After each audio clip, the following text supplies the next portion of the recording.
오늘 우리에게 주신 하나님 말씀은 사무엘상 14장 16절부터 23절까지 말씀입니다. 구약성경 429면입니다. 사무엘상 14장 16절부터 23절까지 말씀을 저와 여러분들이 한 절씩 교독하겠습니다. 베냐민 기브아에 있는 사울의 파수꾼이 바라본즉 허다한 블레셋 사람들이 무너져 이리저리 흩어지더라. 사울이 자기와 함께 한 백성에게 이르되 우리에게서 누가 나갔는지 점호하여 보라 하여 점호한즉 요나단과 그의 무기를 든 자가 없었더라. 사울이 아히야에게로 이르되 하나님의 궤를 이리로 가져오라 하니 그때에 하나님의 궤가 이스라엘 자손과 함께 있음이니라. 사울이 제사장에게 말할 때에 블레셋 사람들의 진영에 소동이 점점 더한지라. 사울이 제사장에게 이르되 내 손을 거두라 하고 사울과 그와 함께한 모든 백성이 모여 전장에 가서 본즉 블레셋 사람들이 각각 칼로 자기의 동무들을 침으로 크게 혼란하였더라. 전에 블레셋 사람들과 함께하던 히브리 사람이 사방에서 블레셋 사람들과 함께 진영에 들어왔더니 그들이 돌이켜 사울과 요나단과 함께 한 이스라엘 사람들과 합하였고 에브라임 산지에 숨었던 이스라엘 모든 사람도 블레셋 사람들이 와서 도망함을 듣고 싸우러 나와서 그들을 추격하였더라. 여호와께서 그날에 이스라엘을 구원하심으로 전쟁이 베단을 지나니라. 아멘. 어린아이들 중에는 낯을 가리는 아이들이 있습니다. 그래서 낯선 사람을 보면 쉽게 안기거나 하지 않습니다. 그런 아이들 앞에 어른들은 가끔 이 먹을 것을 이제 보여줄 때가 있는데요. 그러면 아이들의 태도가 이제 조금씩 달라지는 경우들이 있습니다. 뭐 계속해서 이 안기지 않는 아이도 있지만 제가 경험한 중에는 뭐 아이 중에는 이 먹을 것을 보여주니까 이제 뽀뽀까지 해주는 이제 아이도 있을 만큼 아이들의 반응은 이 상황에 따라 이제 많이 달라지는 것을 볼 수 있는데요. 그런 이 상황에 따른 태도의 변화는 이제 어른들도 크게 다르지 않다고 생각을 합니다. 이 어른들의 상황은 아이들이 겪는 것과는 다를 수 있겠지만 여러 가지 주어지는 환경이나 여건 속에서 하나님을 대하는 태도나 혹은 이제 이 상황을 맞닥뜨리는 태도가 얼마든지 달라질 수 있다라고 하는 것이지요.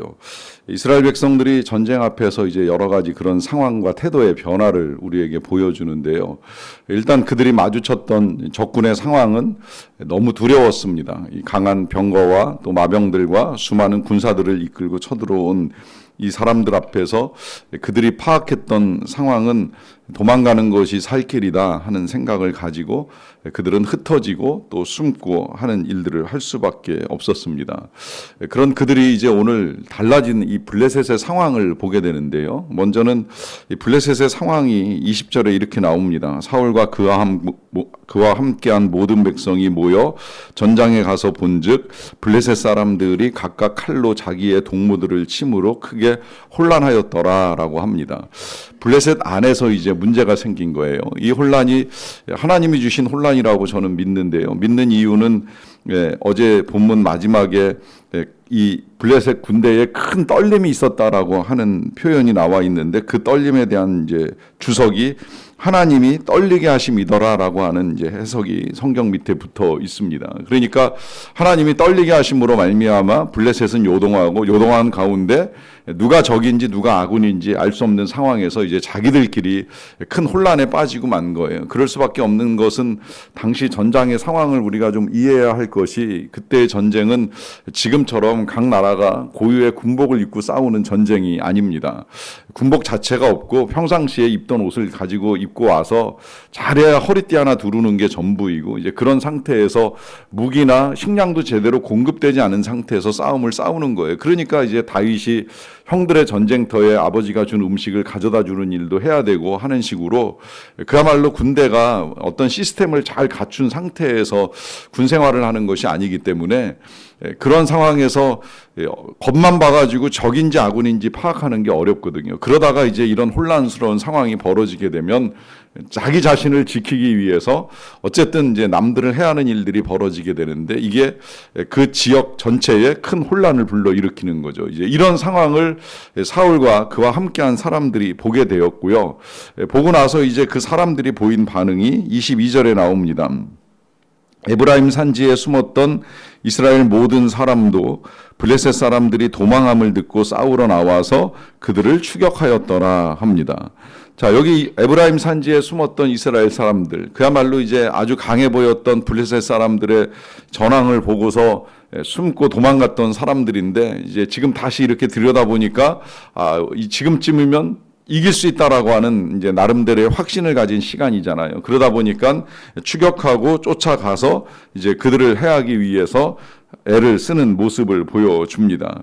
우리가 앞서 읽었던 그들의 모습과는 이제 많이 달라진 모습을 보여주지요. 달라진 이유는 상황이 달라진 걸 파악한 거예요. 이전에는 강한 군사로 인하여서 두려워 떨었다면 지금은 혼란에 빠진 이 블레셋 사람들을 바라보면서 이길 수 있다라고 하는 이제 나름대로의 판단에 취해진 행동이라고 할 수가 있습니다. 자, 이런 행동이 이 군사들에게만 있는 것이 아니라 오늘 이제 사울에게도 나타나는 모습을 보게 되는데요. 우리가 앞서 이 전쟁의 상황에서 사울이 제일 먼저 취했던 행동은 이 사무엘을 기다리다가 사무엘이 오지 않으니까 이제 그를 대신해서 제사를 드리는 걸 보았습니다. 번제와 화목 제물을 드리는 모습이었죠. 그러고 난 다음에 이제 오늘 그의 눈에 비춰진 이 블레셋의 전황은 조금 전에 말씀드린 것처럼 자기들끼리 싸우고 무너지고 또 흩어지는 모습을 보이게 돼요.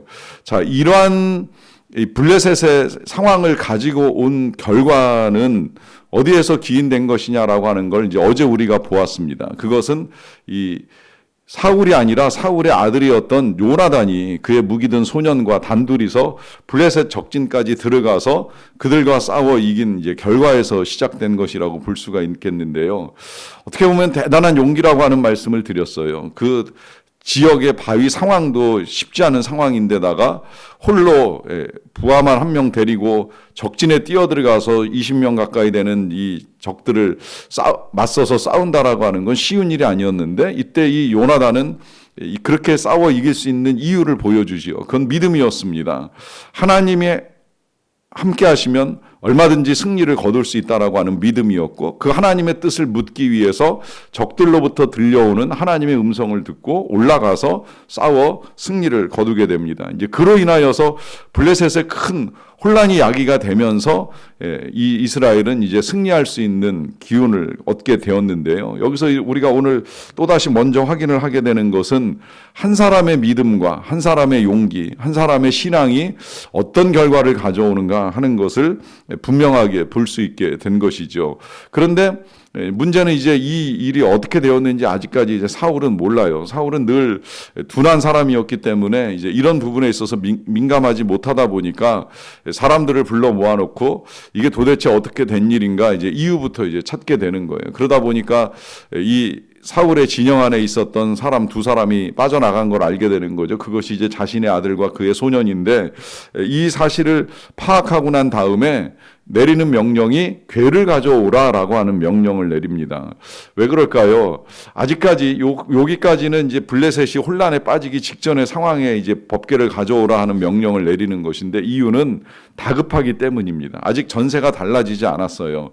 그러다 보니까 마음이 불안한데 아들까지 지금 전쟁터에 나갔다라고 하는 소식을 들으니까 이 부모로서는 이제 더 마음이 불안한 것이지요. 어떻게 해서든 이 아들을 살려내고 구해내야 되겠다는 아버지의 마음이라고도 할 수가 있겠는데요.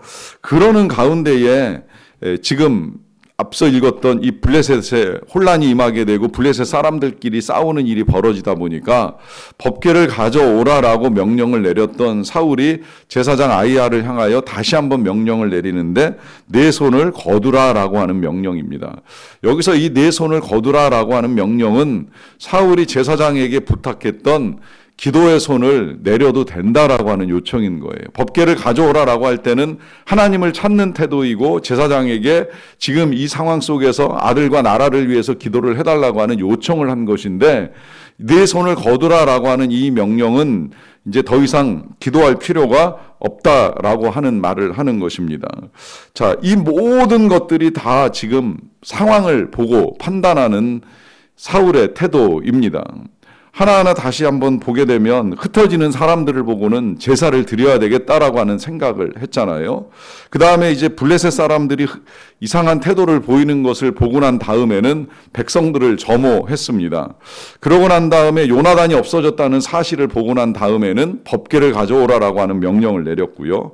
그 다음에는 이제 블레셋 사람들이 소동을 하고 흩어져 가는 모습을 보고서는 마지막으로 이제 기도의 손을 거두라라고 하는 명령까지 내립니다. 자, 이 모든 명령들이 다 상황은 보고 판단을 한다는 거예요. 이 말은 다시 말하면 눈에 보이는 것만을 가지고 결정을 합니다. 내 눈앞에 보이는 문제, 내 눈앞에 보이는 상황이나 환경에 따라서 이래라 저래라 이렇게 해야 되겠다 저렇게 해야 되겠다 불안에 떨기도 하고 또 때로는 이제 이 용기를 가지기도 하는 이 모든 것들의 출발점은 상황에 있었다라고 하는 것입니다. 이것이 바로 이제 우리가 믿음을 가지고 살아간다라고 하면서도 겉만 보고 판단할 수 있는 가장 큰 위험의 요인이 되는 것이지요. 다시 한번 보게 되면 바리새인들이 대단하게 모일 때에는 염려 근심 가운데 제사를 드렸지만 혹은 바리새인들이 소동할 때에는 법궤를 치우고 이제 공격을 해야 되겠다라고 하는 이런 태도가 사울에게만 있는 것이 아니라 우리에게도 얼마든지 나타날 수 있는 태도라고 하는 것이에요. 그야말로 눈에 보이는 상황만 보면 불안하고 두려워 떨 수밖에 없는 나약함이 우리에게 있는 것이고요. 그러다가 뭔가 좀 좋아질 것만 같으면 이제 그 누구의 도움도 아닌 나의 힘으로 해보겠노라고 하는 용기를 갖는 건 하나님과 무관하게 벌어질 수 있는 우리의 믿음이 될 수 있다라고 하는 의미입니다. 그런데 중요한 건 우리는 그런 태도를 취할 수 있다고 할지라도 이제 하나님께서는 어떻게 판단하시고 어떻게 이루어 가시는가라고 하는 것인데요. 앞서는 이제 조금 전에 말씀드린 것처럼 어제 본문 끝에서는 하나님께서 큰 떨림 가운데 이제 이 블레셋이 혼란에 빠지는 일을 이루어 주셨고요. 그 다음에 이제 오늘 본문 마지막에는 보시면 여호와께서 그날에 이스라엘을 구원하심으로 전쟁이 베다웬을 지나니라라고 하면서 하나님이 이스라엘을 구원하셨다는 사실을 분명하게 이제 우리에게 알려주고요. 그래서 전쟁이 서서히 이제 이 이스라엘 땅에서 이제 뒤로 물러가는 모습을 알려줍니다. 자, 이와 같은 하나님의 판단은 상황을 본 판단이 아니라고 하는 것입니다. 상황으로 말하면 그야말로 이스라엘 백성들은 하나님의 구원을 받을 만한 이유가 없습니다. 왜냐하면 사울 왕은 하나님을 공경하고 말씀에 따라서 일들을 진행해 나가는 것이 아니라 자신의 생각에 따라 모든 걸 다 지금 즉각 결정하면서 행동해 나가잖아요. 거기에 또 이스라엘 백성들은 뭐 그야말로 믿음을 가지고 대응을 하는 것이 아니라 그들도 상황에 따라 도망갔다가 괜찮네 하는 생각을 가지고 또 모여들었다가 하는 식으로 역시 그들도 하나님을 섬기는 태도의 반응은 아니라고 하는 것이지요. 이렇게 지금 이스라엘 백성들이 제약 중에나 혹은 사울이 두려움 중에나 하나님의 뜻을 무시하거나 혹은 하나님의 인도하심을 받지 않거나 하더라도 하나님은 그 백성을 향한 구원을 멈추시 아니하신다는 거예요. 그리고 그 구원의 손길을 멈추지 않는 이유를 굳이 우리 편에서 찾자고 한다면 한 사람 하나님의 뜻을 묻고 나아갔던 이 요나단과 함께 이제 이 모든 일들을 이루어 가신다라고 하는 것이죠. 그렇게 보면 우리에게 있어서 필요한 건 상황을 바라보고 판단하는 생각이나 믿음보다는 나 한 사람의 믿음이 나와 내 가정, 더 나아가서는 내 나라를 구원할 수 있다라고 하는 용기를 갖는 것이 더 중요합니다. 이건 분명한 주님의 약속입니다. 간수 앞에서 이 간수의 질문 앞에 어떻게 해야 되느냐라고 하는 질문 앞에 사도 바울은 우리에게 너무나 명백한 진리 하나를 가르쳐 주셨지요. 그것은 주 예수를 믿으라. 그리하면 너와 네 집이 구원을 얻으리라. 한 사람만의 구원이 아니라 집안 전체가 구원을 받는 것이고 더 나아가서는 한 사람의 용기가 나라를 구원하는 역사도 나타나는 것입니다. 한 사람의 믿음, 요셉의 믿음이 이 이스라엘 백성들뿐만 아니라 더 많은 사람들을 먹일 수 있는 일도 일어날 수 있는 것처럼 중요한 건 상황을 바라보는 것이 아니라 하나님을 바라보는 믿음을 갖는 것입니다. 이 믿음으로 말미암아 여러분들과 여러분들의 가정 그리고 이 땅을 구원하는 하나님의 역사를 이루어 갈 수 있는 저와 여러분들의 믿음 되시기를 간절히 축원합니다. 기도하겠습니다. 사랑과 은혜가 풍성하신 아버지 하나님 감사합니다. 오늘도 우리는 믿음을 가지고 주님과 함께 하루를 시작합니다. 여러 가지 우리가 겪어나가는 상황들이 쉽지는 않습니다.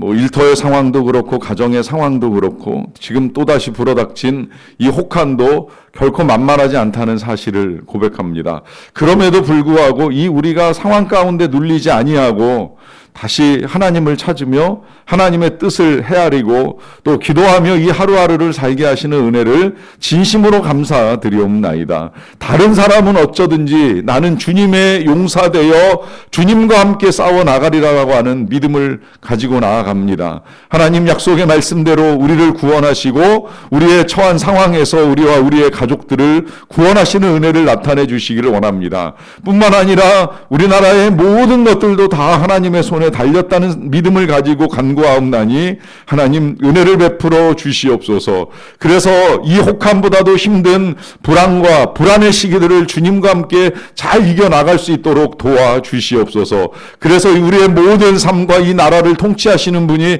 하나님이시라는 사실을 만백성이 아는 은혜를 허락하여 주시기를 간절히 원합니다. 그런 연약함 가운데에 오늘도 우리는 위에서 기도합니다. 하나님 지금도 병마와 싸우는 많은 환우들 어루만져 주시옵소서. 불쌍히 여겨 주시옵소서. 치료하는 광선을 발하여 주시옵소서. 능력 가운데 고침받게 하여 주시기를 간절히 원합니다. 우리의 건강과 회복도 하나님의 손에 달렸다는 믿음을 가지고 구하옵나니 하나님께서 능력 가운데 고쳐 주시옵소서. 또 여러 가지 어려움 가운데에 주의 도우심을 구합니다. 능력의 손길을 구합니다. 그야말로 하나님이 함께하지 아니하시면 이길 수 없다라고 하는 믿음을 가지고 구하옵나니 정의의 하나님, 공의의 하나님께서 모든 상황과 환경을 판단하시고 우리의 억울함을 풀어주시기를 원합니다. 그리하여서 하나님의 은혜 가운데 이루어지는 모든 일들을 통해 다시 더 우리의 믿음이 한층 성장하는 은혜도 누릴 수 있도록 도와주시옵소서. 남은 성경학교도 은혜 가운데 잘 진행되게 도와주시고 무엇보다 미얀마 선교를 위하여 준비할 때에 다시금 우리가 한마음 한뜻이 되어서 선교를 보내기도 하고 떠나기도 하며 그 땅의 큰 위로의 역사들을 하나님과 함께 이루어 갈 수 있도록 도와주시옵소서. 열방에 흩어진 선교사님들 오늘도 강건하게 붙들어 주시고 행하시는 사역 가운데 아름다운 열매를 거두게 하시며 특별히 혹한 속에서도 복음을 전하는 일에 열심을 다하시는 우리 김근영 윤준호 선교사님 붙들어 주시고 도와주시기를 원합니다. 늘 감사드리며 예수님의 이름으로 기도하옵나이다. 아멘.